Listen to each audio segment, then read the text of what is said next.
But you have these jury instructions as your guide.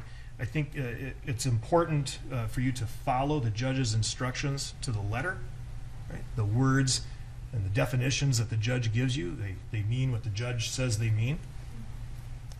And know that the state is required to prove these charges beyond a reasonable doubt. Proof beyond a reasonable doubt. He read this to you. Proof beyond a reasonable doubt is proof as ordinarily prudent men and women would act upon in their most important affairs. And a reasonable doubt is based on reason and common sense, not a fanciful or capricious doubt or beyond all possibility of doubt. So reasonable doubt, it's just as the name implies. It's a doubt that's reasonable, a doubt based on reason and common sense. You as jurors are not required, nor should you, leave your common sense at the courthouse steps. As jurors, you must rely on your common sense. That's why you're here. We need you to apply that standard to these facts and to be a judge of the facts and apply those facts and findings of facts to the law. And so proof beyond a reasonable doubt, it certainly is a high standard. It's the highest standard. It's a standard that the state has met here. And the state does not need to prove its case beyond all doubt. It does not need to prove its case beyond what I'll call an unreasonable doubt. Not required to prove beyond an unreasonable doubt. An unreasonable doubt is a doubt not based on common sense, but based on nonsense.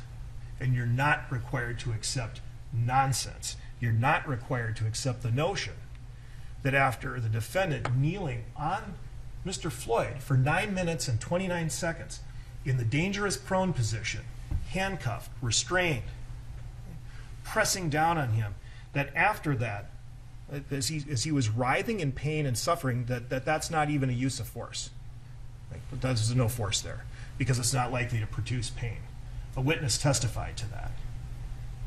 You're not required to believe something that just flies in the face of common sense, to believe that you would have to completely abandon all notion of common sense, not likely to produce pain.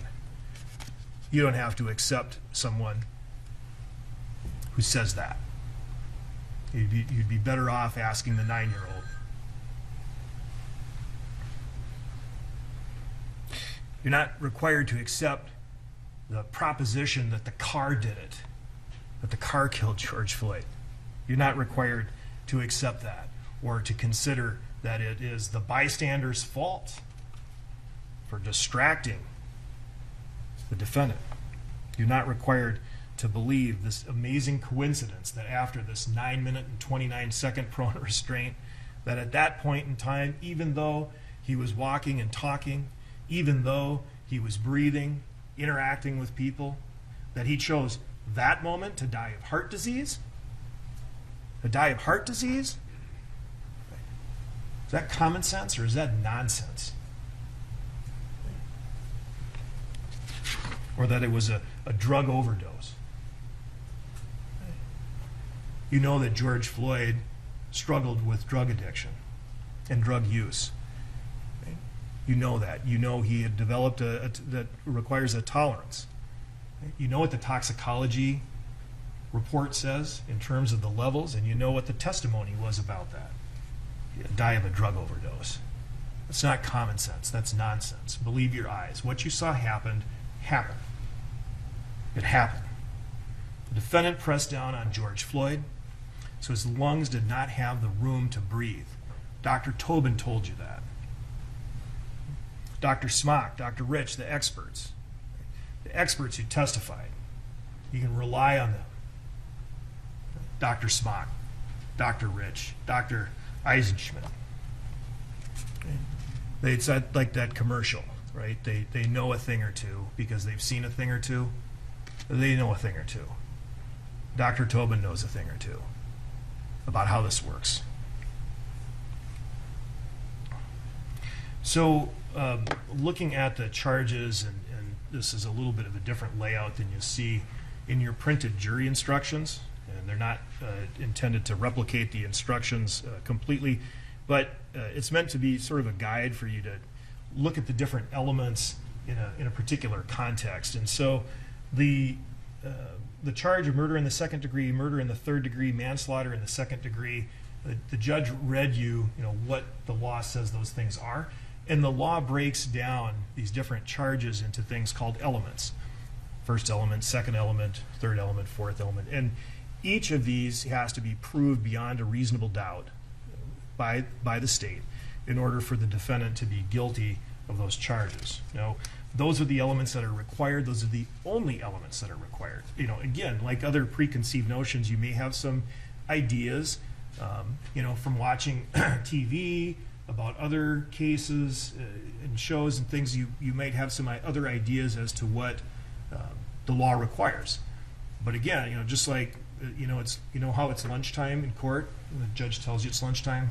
When it's time to go, the judge tells you it's time to go. Same thing. You know what the charges are. You know what the elements are because the judge tells you what the elements are. So you need to follow that.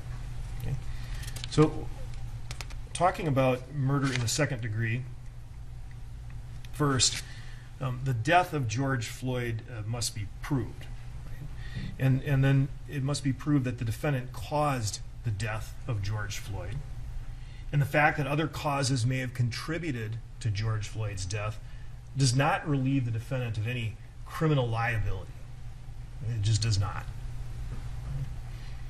And for murder in the second degree, that the defendant at the time of causing George Floyd's death was committing or attempting to commit assault in the third degree. That's a felony level assault under the laws of Minnesota. And assault, to show the defendant assaulted George Floyd, that he intentionally applied unlawful force to Mr. Floyd without Mr. Floyd's consent, resulting in bodily harm. The state has to show that. The state did show that, the assault.